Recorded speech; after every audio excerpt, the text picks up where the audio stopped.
প্রায় 4,068 কোটি টাকা ব্যয়ে বাগেরহাটের মংলা সমুদ্র বন্দরের আধুনিকায়নের উদ্যোগ নিয়েছে সরকার। 3 বছর মেয়াদী এই প্রকল্পে 3,592 কোটি টাকাই দিচ্ছে চীন। দেশি বিদেশি বিনিয়োগ আকর্ষণে ঢাকায় চলা বিনিয়োগ সম্মেলনের দ্বিতীয় দিনে বিডার নির্বাহী চেয়ারম্যান জানালেন, মংলা সমুদ্র বন্দরের আধুনিকায়নের পাশাপাশি সেখানে বিশেষ অর্থনৈতিক অঞ্চল করবে চীন। চাইনিজরা কিন্তু অলরেডি আমাদেরকে একটা সেকেন্ড ইকোনমিক জোন করার কথা বলেছেন, সেটা আমরা মংলায় করছি। আপনি হয়তো এটার কথা শুনেছেন যে ওটা নিয়ে আমরা অলরেডি অ্যাসেসমেন্ট করছি। সো ওটা যথেষ্ট অ্যাডভান্স স্টেজে আছে এবং প্রিন্সিপালি আমার মনে হয় সরকারের মধ্যে যথেষ্ট ধরনের সাপোর্ট আছে ওটার ব্যাপারে।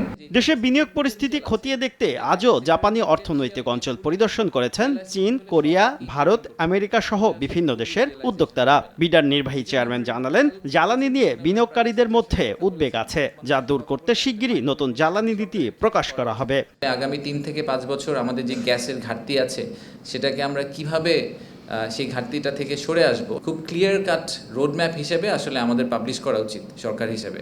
তো আমি আশা করছি যে আমাদের এনার্জি মিনিস্ট্রি আসলে খুব দ্রুত এটা কোনো একটা সময় পাবলিশ করবেন। এদিকে মহাকাশ গবেষণার দ্বার উন্মোচন করতে 54তম দেশ হিসেবে মার্কিন সংস্থা নাসার সঙ্গে চুক্তি করেছে বাংলাদেশ। কোলাবোরেটিভ এফোর্টের মাধ্যমে হোপফুলি আজ থেকে 10, 15, 20 বছর পরে বাংলাদেশ স্পেসে একটা পজিশন নিতে পারবে। বাংলাদেশের বিভিন্ন খাতে নিউ ডেভেলপমেন্ট ব্যাংক $1 বিলিয়ন ঋণ দেওয়ার আশ্বাস দিয়েছে বলেও জানান বিডার নির্বাহী চেয়ারম্যান। থেকে এটাকে 10-এ নিয়ে আসেন। শুভ খান, সময় সংবাদ, ঢাকা। সরকার কি করছে আগামী 1-2 বছর